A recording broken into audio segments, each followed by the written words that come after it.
ਵਾਹਿਗੁਰੂ ਜੀ ਦਾ ਖਾਲਸਾ ਵਾਹਿਗੁਰੂ ਜੀ ਦੀ ਫਤਿਹ। ਅੱਜ ਆਪਾਂ ਸਾਖੀ ਪੜ੍ਹ ਰਹੇ ਹਾਂ ਜੋ ਕਿ ਸ਼੍ਰੀ ਗੁਰੂ ਨਾਨਕ ਦੇਵ ਜੀ ਨਾਲ ਸੰਬੰਧਿਤ ਹੈ। ਸਾਖੀ ਦਾ ਨਾਮ ਹੈ ਦੂਣੀ ਚੰਦ ਦਾ ਨਿਸਤਾਰਾ। ਗੁਰੂ ਨਾਨਕ ਦੇਵ ਜੀ ਨੇ ਲੋਕਾਂ ਨੂੰ ਕਰਮ ਕਾਂਡਾਂ ਤੇ ਵਿਸ਼ੇ ਵਿਕਾਰਾਂ ਵਿੱਚੋਂ ਕੱਢਣ ਲਈ ਉਦਾਸੀਆਂ ਸ਼ੁਰੂ ਕੀਤੀਆਂ। ਭੋਲੇ ਭਾਲੇ ਤੇ ਭਟਕੇ ਹੋਏ ਲੋਕਾਂ ਨੂੰ ਸਿੱਧੇ ਰਸਤੇ ਪਾਇਆ। ਪਰਮਾਤਮਾ ਦਾ ਨਾਮ ਸਿਮਰਨ ਕਰਨ ਦਾ ਮਾਰਗ ਦੱਸਿਆ। ਇੱਕ ਵਾਰ ਦੀ ਗੱਲ ਹੈ, ਗੁਰੂ ਨਾਨਕ ਦੇਵ ਜੀ ਆਪਣੀ ਉਦਾਸੀ ਦੌਰਾਨ ਲਾਹੌਰ ਪਹੁੰਚੇ। ਉੱਥੇ ਦੂਣੀ ਚੰਦ ਨਾਮ ਦਾ ਇੱਕ ਅਮੀਰ ਵਿਅਕਤੀ ਰਹਿੰਦਾ ਸੀ। ਹਿੰਦੂ ਪਰੰਪਰਾ ਅਨੁਸਾਰ ਉਹ ਆਪਣੇ ਪਿਤਾ ਦਾ ਸ਼ਰਾਧ ਕਰ ਰਿਹਾ ਸੀ। ਉਸ ਸਮੇਂ ਬਹੁਤ ਦੂਰ ਦੂਰ ਤੋਂ ਬਹੁਤ ਸਾਰੇ ਬ੍ਰਾਹਮਣ ਤੇ ਸਾਧੂ ਸੰਤ ਉੱਥੇ ਆਏ ਹੋਏ ਸਨ। ਉਸ ਨੇ ਗੁਰੂ ਨਾਨਕ ਦੇਵ ਜੀ ਨੂੰ ਵੀ ਪ੍ਰਸ਼ਾਦਾ ਛਕਣ ਦੀ ਬੇਨਤੀ ਕੀਤੀ। ਗੁਰੂ ਜੀ ਨੇ ਉਸ ਨੂੰ ਕਿਹਾ, ਤੁਸੀਂ ਪਹਿਲਾਂ ਬ੍ਰਾਹਮਣਾਂ ਤੇ ਸਾਧੂ ਸੰਤਾਂ ਨੂੰ ਭੋਜਨ ਛਕਾਓ, ਅਸੀਂ ਬਾਅਦ ਵਿੱਚ ਆਰਾਮ ਨਾਲ ਬੈਠ ਕੇ ਛਕਾਂਗੇ। ਦੂਣੀ ਚੰਦ ਨੇ ਬ੍ਰਾਹਮਣਾਂ ਤੇ ਸਾਧੂ ਸੰਤਾਂ ਨੂੰ ਵਧੀਆ ਭੋਜਨ ਛਕਾਇਆ, ਕੀਮਤੀ ਵਸਤਰ ਦਿੱਤੇ ਤੇ ਦਕਸ਼ਨਾ ਦੇ ਰੂਪ ਵਿੱਚ ਬਹੁਤ ਸਾਰੀ ਮਾਇਆ ਦਿੱਤੀ। ਉਸ ਦਾ ਵਿਸ਼ਵਾਸ ਸੀ ਕਿ ਇਹ ਸਾਰਾ ਭੋਜਨ ਤੇ ਪਦਾਰਥ ਉਸ ਦੇ ਪਿਤਾ ਨੂੰ ਪਰਲੋਕ ਵਿੱਚ ਪਹੁੰਚ ਜਾਣਗੇ। ਸਾਰੇ ਸਾਧੂ ਸੰਤਾਂ ਤੇ ਬ੍ਰਾਹਮਣਾਂ ਨੂੰ ਭੋਜਨ ਛਕਾਉਣ ਤੋਂ ਬਾਅਦ ਉਹ ਗੁਰੂ ਜੀ ਦੇ ਕੋਲ ਦੁਬਾਰਾ ਗਿਆ। ਉਹਨਾਂ ਨੂੰ ਭੋਜਨ ਛਕਣ ਦੀ ਬੇਨਤੀ ਕੀਤੀ। ਗੁਰੂ ਨਾਨਕ ਦੇਵ ਜੀ ਦੂਣੀ ਚੰਦ ਦੇ ਮਨ ਦੀ ਭਾਵਨਾ ਸਮਝ ਗਏ ਕਿ ਸਭ ਪਦਾਰਥ ਉਸ ਦੇ ਪਿਤਾ ਨੂੰ ਪਰਲੋਕ ਵਿੱਚ ਪਹੁੰਚ ਗਏ ਹਨ। ਗੁਰੂ ਨਾਨਕ ਦੇਵ ਜੀ ਉਸ ਦਾ ਭਰਮ ਦੂਰ ਕਰਨ ਲਈ ਉਸ ਨੂੰ ਪੁੱਛਿਆ, ਦੂਣੀ ਚੰਦ, ਕੀ ਤੇਰਾ ਪਿਤਾ ਰੱਜ ਗਿਆ ਹੈ? ਕਿ ਸਾਧੂ ਸੰਤਾਂ ਨੂੰ ਦਿੱਤੇ ਸਾਰੇ ਪਦਾਰਥ ਤੇਰੇ ਪਿਤਾ ਕੋਲ ਪਹੁੰਚ ਗਏ ਹਨ? ਅਗਿਆਨਤਾ ਦੇ ਹਨੇਰੇ ਕਾਰਨ ਦੂਣੀ ਚੰਦ ਆਖਣ ਲੱਗਾ, ਜੀ ਹਾਂ, ਬ੍ਰਾਹਮਣਾਂ ਤੇ ਸਾਧੂ ਸੰਤਾਂ ਨੂੰ ਚੰਗੀ ਤਰ੍ਹਾਂ ਰਜਾਇਆ ਹੈ ਤੇ ਉਹਨਾਂ ਨੂੰ ਚੰਗੀ ਦਕਸ਼ਨਾ ਵੀ ਦਿੱਤੀ ਹੈ। ਉਹ ਸਾਰੇ ਬਹੁਤ ਖੁਸ਼ ਹਨ ਤੇ ਕਹਿੰਦੇ ਹਨ ਕਿ ਮੇਰੇ ਪਿਤਾ ਕੋਲ 1 ਸਾਲ ਜੋਗਾ ਰਾਸ਼ਨ ਪਹੁੰਚ ਚੁੱਕਿਆ ਹੈ। ਫਿਰ ਗੁਰੂ ਜੀ ਨੇ ਦੂਣੀ ਚੰਦ ਨੂੰ ਕਿਹਾ, ਦੂਣੀ ਚੰਦ, ਇਹ ਤਾਂ ਬੜੀ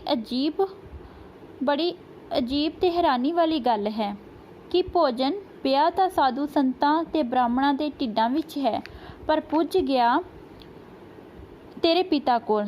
ਇਹ ਭਲਾ ਕਿਵੇਂ ਹੋ ਸਕਦਾ ਹੈ? ਦੂਣੀ ਚੰਦ ਕੋਲ ਗੁਰੂ ਜੀ ਦੇ ਇਸ ਤਰਕ ਦਾ ਕੋਈ ਉੱਤਰ ਨਹੀਂ ਸੀ ਤੇ ਉਹ ਚੁੱਪ ਰਿਹਾ। ਗੁਰੂ ਨਾਨਕ ਦੇਵ ਜੀ ਨੇ ਦੂਣੀ ਚੰਦ ਨੂੰ ਅਸਲ ਕਹਾਣੀ ਦੱਸਣ ਲੱਗੇ। ਦੂਣੀ ਚੰਦ, ਤੁਹਾਡਾ ਪਰਿਵਾਰ ਮਾਸ ਖਾਂਦਾ ਸੀ। ਅੰਤਿਮ ਸਮੇਂ ਤੇਰਾ ਪਿਤਾ ਬਿਮਾਰ ਬਿਸਤੇ 'ਤੇ ਪਿਆ ਹੋਇਆ ਸੀ। ਉਸ ਸਮੇਂ ਤੁਹਾਡੇ ਘਰ ਮਾਸ ਰਿੱਝ ਰਿਹਾ ਸੀ, ਜਿਸ ਨੂੰ ਚੰਗੀ ਤਰ੍ਹਾਂ ਤਲ ਭੁੰਨ ਕੇ ਤੜਕਾ ਲਾਇਆ ਜਾ ਰਿਹਾ ਸੀ। ਮੀਟ ਦੀ ਵਾਸ਼ਨਾ ਸਾਰੇ ਘਰ ਵਿੱਚ ਫੈਲ ਗਈ। ਤੁਹਾਡੇ ਪਿਤਾ ਦੀਆਂ ਨਾਸਾਂ ਵਿੱਚ ਜਦੋਂ ਉਹ ਵਾਸ਼ਨਾ ਗਈ ਤਾਂ ਉਸ ਦੀ ਮਰਦੇ ਹੋਏ ਦੀ ਸਵਾਦਿਕ ਵਾਸ਼ਨਾ ਜਾਗ ਪਈ ਕਿ ਹਾਏ, ਮੈਂ ਕਿਵੇਂ ਬੜੇ ਸਵਾਦ ਨਾਲ ਮਾਸ ਖਾਂਦਾ ਸੀ। ਮੈਨੂੰ ਮਾਸ ਬੜਾ ਸਵਾਦ ਲੱਗਦਾ ਹੁੰਦਾ ਸੀ, ਪਰ ਹੁਣ ਬਿਮਾਰੀ ਕਾਰਨ ਮੈਂ ਮਾਸ ਨਹੀਂ ਖਾ ਸਕਦਾ। ਮੈਂ ਇਸ ਦਾ ਸਵਾਦ ਕਿਵੇਂ ਚਖਾਂ? ਇਸੇ ਸੋਚ ਵਿੱਚ ਉਸ ਦੇ ਪ੍ਰਾਣ ਨਿਕਲ ਗਏ। ਇਸੇ ਵਾਸ਼ਨਾ ਕਰਕੇ ਉਸ ਨੂੰ ਅਗਲਾ ਜਨਮ ਬਘਿਆੜ ਦਾ ਲੈਣਾ ਪਿਆ ਤੇ ਉਹ ਸਾਰੀ ਉਮਰ ਮਾਸ ਖਾਂਦਾ ਰਿਹਾ। ਪਰ ਹੁਣ ਉਹ ਬੁੱਢਾ ਹੋ ਗਿਆ ਹੈ ਤੇ ਬੁੱਢਾ ਹੋਣ ਕਰਕੇ ਮਾਸ ਪ੍ਰਾਪਤ ਨਹੀਂ ਕਰ ਸਕਿਆ। ਹੁਣ ਉਹ ਜੰਗਲ ਵਿੱਚ ਭੁੱਖਾ ਤੜਫ ਰਿਹਾ ਹੈ। ਗੁਰੂ ਜੀ ਨੇ ਦੂਣੀ ਚੰਦ ਨੂੰ ਕਿਹਾ, ਜਾ ਇੱਥੋਂ 5 ਕੋਹ ਦੂਰ ਫਲਾਣੇ ਜੰਗਲ ਵਿੱਚ ਫਲਾਣੀ ਜਗ੍ਹਾ 'ਤੇ ਤੇਰਾ ਪਿਤਾ ਬਘਿਆੜ ਦੇ ਰੂਪ ਵਿੱਚ ਭੁੱਖਾ ਤੜਫ ਰਿਹਾ ਹੈ। ਉਸ ਦੇ ਸਵਾਸ ਨਿਕਲ ਕੇ ਉਸ ਦੀ ਗਤੀ ਨਹੀਂ ਹੋ ਰਹੀ। ਜਾਂ ਉਸ ਉੱਪਰ ਇਹ ਦੱਸੀ ਹੋਈ ਉਪਦੇਸ਼ ਵਾਲੀ ਦ੍ਰਿਸ਼ਟੀ ਪਾਈ ਤਾਂ ਜੋ ਉਹ ਆਪਣਾ ਸਰੀਰ ਛੱਡ ਕੇ ਫਿਰ ਮਾਨਸ ਜਨਮ ਵਿੱਚ ਆ ਸਕੇ। ਦੂਣੀ ਚੰਦ ਉੱਥੇ ਜਾ ਕੇ ਦੇਖਦਾ ਹੈ ਕਿ ਇੱਕ ਬਘਿਆੜ ਪਿੰਜਰ ਬਣਿਆ ਧਰਤੀ 'ਤੇ ਪਿਆ ਤੜਫ ਰਿਹਾ ਹੈ। ਜਦੋਂ ਦੂਣੀ ਚੰਦ ਨੇ ਗੁਰੂ ਨਾਨਕ ਦੇਵ ਜੀ ਦਾ ਧਿਆਨ ਕਰਕੇ ਉਸ ਵੱਲ ਦੇਖਿਆ ਤਾਂ ਬਘਿਆੜ ਦੇ ਪ੍ਰਾਣ ਨਿਕਲ ਗਏ ਤੇ ਉਸ ਦੀ ਗਤੀ ਹੋ ਗਈ। ਦੂਣੀ ਚੰਦ ਇੰਨਾ ਹੈਰਾਨ ਹੋਇਆ ਕਿ ਉਸ ਨੂੰ ਦੁਨਿਆਵੀ ਸੁੱਧ-ਬੁੱਧ ਹੀ ਭੁੱਲ ਗਈ। ਦੂਣੀ ਚੰਦ ਨੇ ਆ ਕੇ ਗੁਰੂ ਨਾਨਕ ਦੇਵ ਜੀ ਦੇ ਚਰਨ ਫੜ ਕੇ ਰੋਣਾ ਸ਼ੁਰੂ ਕਰ ਦਿੱਤਾ। ਗੁਰੂ ਜੀ ਨੇ ਉਸ ਨੂੰ ਖੜਾ ਕੀਤਾ ਤਾਂ ਦੂਣੀ ਚੰਦ ਨੇ ਹੱਥ ਜੋੜ ਕੇ ਕਿਹਾ, ਮਹਾਰਾਜ ਜੀ, ਮੇਰੇ ਪਿਤਾ ਤਾਂ ਬੜਾ ਧਰਮੀ ਤੇ ਦਾਨੀ ਸੀ। ਉਹ ਗਰੀਬਾਂ ਤੇ ਬੇਸਹਾਰਿਆਂ ਦੀ ਬਹੁਤ ਮਦਦ ਕਰਦਾ ਸੀ। ਫਿਰ ਉਸ ਨੂੰ ਬਘਿਆੜ ਦੇ ਜੂਨ ਵਿੱਚ ਕਿਉਂ ਜਾਣਾ ਪਿਆ? ਗੁਰੂ ਜੀ ਨੇ ਕਿਹਾ, ਦੂਣੀ ਚੰਦ, ਮਰਨ ਵੇਲੇ ਜਦੋਂ ਮਨੁੱਖ ਅੰਤਿਮ ਸਵਾਸਾਂ 'ਤੇ ਹੁੰਦਾ ਹੈ ਤਾਂ ਉਸ ਵੇਲੇ ਉਸ ਨੂੰ ਜੋ ਖਿਆਲ ਆਵੇ ਉਸ ਅਨੁਸਾਰ ਹੀ ਉਸ ਨੂੰ ਅਗਲਾ ਜਨਮ ਮਿਲਦਾ ਹੈ। ਜੇ ਮਰਨ ਵੇਲੇ ਪ੍ਰਭੂ ਯਾਦ ਆਵੇ ਤਾਂ ਮੁਕਤੀ ਦੀ ਪ੍ਰਾਪਤੀ ਹੁੰਦੀ ਹੈ। ਪਰ ਇਹ ਗੱਲ ਯਾਦ ਰੱਖਣ ਵਾਲੀ ਹੈ ਕਿ ਮਰਨ ਵੇਲੇ ਇਨਸਾਨ ਨੂੰ ਉਹ ਖਿਆਲ ਆਉਂਦੇ ਹਨ ਜੋ ਕੰਮ ਉਸਨੇ ਜ਼ਿੰਦਗੀ ਭਰ ਕੀਤੇ ਹੁੰਦੇ ਹਨ। ਇਸ ਲਈ ਸਾਨੂੰ ਜ਼ਿੰਦਗੀ ਭਰ ਪ੍ਰਭੂ ਦੇ ਗੁਣ ਗਾਉਣੇ ਚਾਹੀਦੇ ਹਨ ਤਾਂ ਕਿ ਮਰਨ ਸਮੇਂ ਵਿੱਚ ਪ੍ਰਭੂ ਚੇਤੇ ਆਵੇ ਤੇ ਅਸੀਂ ਮੁਕਤ ਹੋ ਜਾਈਏ। ਗੁਰੂ ਜੀ ਦੇ ਇਹ ਬਚਨ ਸੁਣ ਕੇ ਦੂਣੀ ਚੰਦ ਨੇ ਆਪਣੇ ਪਾਰ ਉਤਾਰੇ ਲਈ ਗੁਰੂ ਜੀ ਨੂੰ ਕੋਈ ਜੁਗਤ ਦੱਸਣ ਲਈ ਬੇਨਤੀ ਕੀਤੀ। ਦੂਣੀ ਚੰਦ ਬੜਾ ਅਮੀਰ ਸੀ। ਉਸ ਕੋਲ ਬੇਅੰਤ ਮਾਇਆ ਸੀ। ਗੁਰੂ ਜੀ ਨੇ ਉਸ ਨੂੰ ਮਾਇਆ ਰਾਹੀਂ ਦਾਨ ਪੁੰਨ ਕਰਨ ਲਈ ਕਿਹਾ, ਪਰ ਉਹ ਆਖਣ ਲੱਗਾ, ਮੈਂ ਇਹ ਮਾਇਆ ਬੜੀ ਮਿਹਨਤ ਨਾਲ ਇਕੱਠੀ ਕੀਤੀ ਹੈ, ਮੈਂ ਇਸ ਨੂੰ ਲੋਕਾਂ ਵਿੱਚ ਕਿਵੇਂ ਵੰਡ ਸਕਦਾ ਹਾਂ? ਗੁਰੂ ਜੀ ਨੇ ਉਸ ਨੂੰ ਸਮਝਾਉਣ ਲਈ ਇੱਕ ਯੁਕਤ ਵਰਤੀ। ਗੁਰੂ ਜੀ ਨੇ ਉਸ ਨੂੰ ਇੱਕ ਸੂਈ ਦਿੱਤੀ ਤੇ ਕਿਹਾ ਕਿ ਇਹ ਸੰਭਾਲ ਕੇ ਰੱਖਣਾ, ਅਸੀਂ ਅਗਲੇ ਜਹਾਨ ਵਿੱਚ ਇਹ ਤੇਰੇ ਤੋਂ ਲੈ ਲਵਾਂਗੇ। ਇਹ ਬੜੀ ਕੀਮਤੀ ਹੈ। ਦੂਣੀ ਚੰਦ ਥੋੜਾ ਭੋਲਾ ਸੀ। ਉਸਨੇ ਘਰ ਜਾ ਕੇ ਇਹ ਸੂਈ ਆਪਣੀ ਘਰਵਾਲੀ ਨੂੰ ਦੇ ਦਿੱਤੀ ਤੇ ਕਿਹਾ, ਭਲੀਏ ਲੋਕੇ, ਇਹ ਸੂਈ ਬਹੁਤ ਹੀ ਮਹਾਨ ਪੁਰਸ਼ ਗੁਰੂ ਨਾਨਕ ਦੇਵ ਜੀ ਨੇ ਦਿੱਤੀ ਹੈ, ਸੰਭਾਲ ਕੇ ਰੱਖਣਾ। ਅਗਲੇ ਜਹਾਨ ਵਿੱਚ ਇਹ ਮੈਂ ਉਹਨਾਂ ਨੂੰ ਵਾਪਸ ਮੋੜਨੀ ਹੈ। ਉਸ ਦੀ ਘਰਵਾਲੀ ਬੜੀ ਸਿਆਣੀ ਤੇ ਸਮਝਦਾਰ ਸੀ। ਉਸਨੇ ਆਪਣੇ ਪਤੀ ਨੂੰ ਕਿਹਾ, ਪਤੀ ਦੇਵ ਜੀ, ਆਪਾਂ ਖਾਲੀ ਹੱਥ ਇੱਥੇ ਆਏ ਸੀ ਤੇ ਖਾਲੀ ਹੱਥ ਇੱਥੋਂ ਜਾਣਾ ਹੈ। ਫਿਰ ਤੁਸੀਂ ਇਹ ਸੂਈ ਕਿਵੇਂ ਨਾਲ ਲੈ ਕੇ ਜਾਵੋਗੇ? ਇਸ ਵਿੱਚ ਉਹਨਾਂ ਦੀ ਜ਼ਰੂਰ ਕੋਈ ਭੇਤ ਛੁਪਿਆ ਹੋਇਆ ਹੈ। ਇਸ ਵਿੱਚ ਉਹਨਾਂ ਦਾ ਜ਼ਰੂਰ ਕੋਈ ਭੇਤ ਛੁਪਿਆ ਹੈ। ਜਾਓ, ਜਾ ਕੇ ਉਹਨਾਂ ਦੇ ਚਰਨੀ ਪੈ ਜਾਓ ਤੇ ਉਹਨਾਂ ਨੂੰ ਆਖੋ ਕਿ ਮਹਾਰਾਜ ਜੀ, ਮੈਂ ਇਹ ਸੂਈ ਕਿਵੇਂ ਨਾਲ ਲਿਜਾ ਸਕਦਾ ਹਾਂ? ਭੋਲੇ ਭਾਲੇ ਦੂਣੀ ਚੰਦ ਨੇ ਗੁਰੂ ਜੀ ਦੇ ਚਰਨ ਪਕੜ ਲਏ ਤੇ ਕਿਹਾ, ਮਹਾਰਾਜ ਜੀ, ਇਸ ਸੰਸਾਰ ਤੋਂ ਕੁਝ ਵੀ ਨਾਲ ਨਹੀਂ ਲਿਜਾਇਆ ਜਾ ਸਕਦਾ। ਇਨਸਾਨ ਖਾਲੀ ਹੱਥ ਆਉਂਦਾ ਹੈ ਤੇ ਅੰਤਾਂ ਨੂੰ ਖਾਲੀ ਹੱਥ ਹੀ ਇੱਥੋਂ ਤੁਰ ਜਾਂਦਾ ਹੈ। ਫਿਰ ਮੈਂ ਆਪ ਜੀ ਦੀ ਸੂਈ ਆਪਣੇ ਨਾਲ ਕਿਵੇਂ ਲੈ ਕੇ ਜਾ ਸਕਦਾ ਹਾਂ? ਇਹ ਸੁਣ ਕੇ ਗੁਰੂ ਜੀ ਮੁਸਕਰਾਏ ਤੇ ਕਹਿਣ ਲੱਗੇ, ਦੂਣੀ ਚੰਦ, ਇਹ ਜੋ ਤੇਰੇ ਮਹਿਲ ਉੱਪਰ 7 ਝੰਡੇ ਝੂਲਦੇ ਹਨ, ਇਹ ਕਾਹਦੇ ਲਈ ਹਨ? ਦੂਣੀ ਚੰਦ ਨੇ ਕਿਹਾ, ਮਹਾਰਾਜ, ਮੈਨੂੰ 7 ਲੱਖ ਰੁਪਏ ਸਾਲਾਨਾ ਆਮਦਨ ਹੁੰਦੀ ਹੈ। ਇਹ 7 ਝੰਡੇ 7 ਲੱਖ ਰੁਪਏ ਦੀ ਆਮਦਨ ਦੇ ਪ੍ਰਤੀਕ ਹਨ। ਗੁਰੂ ਜੀ ਨੇ ਦੂਣੀ ਚੰਦ ਨੂੰ ਕਿਹਾ ਕਿ ਇਹ ਸਭ ਲੱਖ ਤੇਰੇ ਨਾਲ ਚਲੇ ਜਾਣਗੇ? ਦੂਣੀ ਚੰਦ ਨੇ ਹੈਰਾਨ ਹੋ ਕੇ ਕਿਹਾ, ਨਹੀਂ ਮਹਾਰਾਜ ਜੀ, ਜੇ ਇੱਕ ਸੂਈ ਨਹੀਂ ਜਾ ਸਕਦੀ ਤਾਂ ਇਹ ਕਿਵੇਂ ਜਾ ਸਕਦੇ ਹਨ?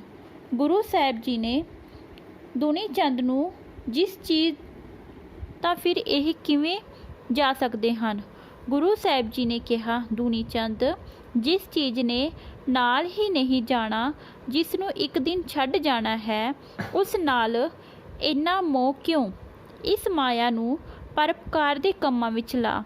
ਇਸ ਨਾਲ ਪ੍ਰਭੂ ਪ੍ਰਸੰਨ ਹੋਣਗੇ ਤੇ ਤੇਰਾ ਨਾਮ ਤੇਰਾ ਲੋਕ ਪਰਲੋਕ ਵਿੱਚ ਭਲਾ ਹੋਵੇਗਾ। ਦੂਣੀ ਚੰਦ ਭੋਲਾ ਤੇ ਦਿਲ ਦਾ ਸਾਫ਼ ਸੀ।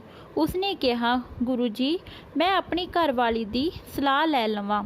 ਜਦੋਂ ਉਸਨੇ ਆਪਣੀ ਘਰਵਾਲੀ ਨੂੰ ਦੱਸਿਆ ਕਿ ਗੁਰੂ ਜੀ ਕਹਿੰਦੇ ਹਨ ਕਿ ਉਹ 7 ਲੱਖ ਰੁਪਏ ਪਰਉਪਕਾਰ ਦੇ ਕੰਮਾਂ 'ਤੇ ਲਾ ਦੇ ਇਸ ਨਾਲ ਪ੍ਰਭੂ ਪ੍ਰਸੰਨ ਹੋਵੇਗਾ ਤੇ ਉਹਨਾਂ ਦਾ ਲੋਕ ਪਰਲੋਕ ਸਵਰ ਜਾਏਗਾ। ਗੁਰੂ ਜੀ ਉਸ ਦੀ ਘਰਵਾਲੀ ਬੜੀ ਸਮਝਦਾਰ ਤੇ ਧਰਮੀ ਸੀ। ਉਹ ਆਖਣ ਲੱਗੀ, ਇਹ ਤਾਂ ਬੜਾ ਸਸਤਾ ਸੌਦਾ ਏ। ਲੋਕੀ ਤਾਂ ਜੀਵਨ ਭਰ ਤੀਰਥਾਂ ਦੀ ਯਾਤਰਾ ਕਰਦੇ ਰਹਿੰਦੇ ਹਨ ਤੇ ਭਗਤੀ ਵੀ ਕਰਦੇ ਹਨ, ਪਰ ਫਿਰ ਵੀ ਉਹਨਾਂ ਨੂੰ ਮੁਕਤੀ ਨਹੀਂ ਮਿਲਦੀ। ਜੇ ਆਪਾਂ ਗੁਰੂ ਜੀ ਦਾ ਇਹ ਬਚਨ ਮੰਨ ਕੇ ਪਰਉਪਕਾਰ ਲਈ 7 ਲੱਖ ਲਾ ਕੇ ਇਲਾਹੀ ਜੋਤ ਗੁਰੂ ਜੀ ਦੀ ਖੁਸ਼ੀ ਦੇ ਭਾਗੀਦਾਰ ਬਣ ਜਾਂਦੇ ਹਾਂ ਤਾਂ ਸਾਨੂੰ ਹੋਰ ਕੀ ਚਾਹੀਦਾ ਹੈ। ਦੂਣੀ ਚੰਦ ਗੁਰੂ ਜੀ ਕੋਲ ਗਿਆ ਤੇ ਉਸਨੇ ਆਪਣੀ ਘਰਵਾਲੀ ਨਾਲ ਹੋਈ ਸਾਰੀ ਵਾਰਤਾ ਗੁਰੂ ਜੀ ਨੂੰ ਦੱਸੀ। ਗੁਰੂ ਜੀ ਦੇ ਬਚਨਾਂ ਅਨੁਸਾਰ ਆਪਣੀ ਮਾਇਆ ਪਰਉਪਕਾਰ ਦੇ ਕੰਮਾਂ 'ਤੇ ਲਾਉਣੀ ਸ਼ੁਰੂ ਕਰ ਦਿੱਤੀ। ਗੁਰੂ ਜੀ ਨੇ ਉਸ ਦੀ ਘਰਵਾਲੀ ਨੂੰ ਆਪਣੇ ਕੋਲ ਬੁਲਾਇਆ ਅਤੇ ਦੋਨਾਂ ਦੇ ਸਿਰ 'ਤੇ ਹੱਥ ਰੱਖ ਕੇ ਕਿਹਾ, ਪ੍ਰਭੂ ਦਾ ਨਾਮ ਜਪੋ ਤੇ ਪਰਉਪਕਾਰ ਦੇ ਕੰਮਾਂ ਲਈ ਹਮੇਸ਼ਾ ਤਿਆਰ ਰਹੋ। ਇਵੇਂ ਪ੍ਰਭੂ ਸੰਤਾ ਮਿਲੇਗੀ ਤੇ ਆਵਾਗਮਨ ਮੁੱਕ ਜਾਏਗਾ ਅਤੇ ਪ੍ਰਭੂ ਵਿੱਚ ਅਭੇਦ ਹੋ ਜਾਓਗੇ। ਦੂਣੀ ਚੰਦ ਨੇ ਗੁਰੂ ਜੀ ਦੇ ਹੁਕਮ ਮੰਨ ਕੇ 7 ਲੱਖ ਰੁਪਏ ਪਰਉਪਕਾਰ ਦੇ ਕੰਮਾਂ ਵਿੱਚ ਲਾ ਦਿੱਤੇ। ਉਸ ਦਾ ਧਿਆਨ ਪ੍ਰਭੂ ਭਗਤੀ ਵਿੱਚ ਲੱਗ ਗਿਆ। ਅਗਲੇ ਸਾਲ ਉਸ ਦੀ ਆਮਦਨ 10 ਲੱਖ ਹੋ ਗਈ। ਉਹ ਪਰਉਪਕਾਰ 'ਤੇ ਲਾਈ ਤਾਂ ਆਮਦਨ 15 ਲੱਖ ਹੋ ਗਈ। ਜਿਉਂ-ਜਿਉਂ ਉਹ ਪਰਉਪਕਾਰ ਕਰਦਾ, ਹਰ ਸਾਲ ਆਮਦਨ ਵੱਧਦੀ ਜਾਂਦੀ। ਨਾਮ ਬਾਣੀ ਸਿਮਰ ਕੇ ਮਾਇਆ ਤੋਂ ਤਿਆਗੀ ਬੈਰਾਗੀ ਹੋ ਕੇ ਉਸ ਦੀ ਅਵਸਥਾ ਇੰਨੀ ਉੱਚੀ ਹੋ ਗਈ ਕਿ ਗੁਰੂ ਜੀ ਨੇ ਉਸ ਨੂੰ ਸਿੱਖੀ ਦਾ ਪ੍ਰਚਾਰ ਕਰਨ ਲਈ ਪ੍ਰਚਾਰਕ ਥਾਪਿਆ। ਦੂਣੀ ਚੰਦ ਦਾ ਸਰਕਾਰ ਵਿੱਚ ਭਾਵ ਉਸ ਸਮੇਂ ਦੀ ਹਕੂਮਤ ਵਿੱਚ ਇੰਨਾ ਜ਼ਿਆਦਾ ਬੋਲਬਾਲਾ ਹੋ ਗਿਆ ਕਿ ਹਕੂਮਤ ਨੇ ਉਸ ਨੂੰ ਨਵਾਬੀ ਦਾ ਖਿਤਾਬ ਬਖਸ਼ ਦਿੱਤਾ। ਹੁਣ ਉਹ ਆਪਣੇ ਇਲਾਕੇ ਵਿੱਚ ਕਚਹਿਰੀ ਲਾ ਕੇ ਇਨਸਾਫ ਕਰਨ ਲੱਗ ਪਿਆ। ਇਸ ਤਰ੍ਹਾਂ ਪਿਆਰੇ ਬੱਚਿਓ, ਜੇ ਤੁਸੀਂ ਵੀ ਸਾਰੇ ਦਸਵੰਧ ਕੱਢੋਗੇ ਤੇ ਨਾਮ ਬਾਣੀ ਸਿਮਰਤ ਕਰੋਗੇ ਤਾਂ ਫਿਰ ਤੁਸੀਂ ਆਪਾ ਹੀ ਇਹ ਚਮਤਕਾਰ ਦੇਖ ਲਵੋਗੇ। ਤੁਸੀਂ ਦੁਨੀਆ ਵਿੱਚ ਕਿੰਨੀ ਤਰੱਕੀ ਕਰਦੇ ਹੋ, ਤੁਹਾਡੇ ਕਾਰੋਬਾਰ ਵਿੱਚ ਬਰਕਤ ਪਵੇਗੀ। ਵਾਹਿਗੁਰੂ ਜੀ ਦਾ ਖਾਲਸਾ, ਵਾਹਿਗੁਰੂ ਜੀ ਦੀ ਫਤਿਹ।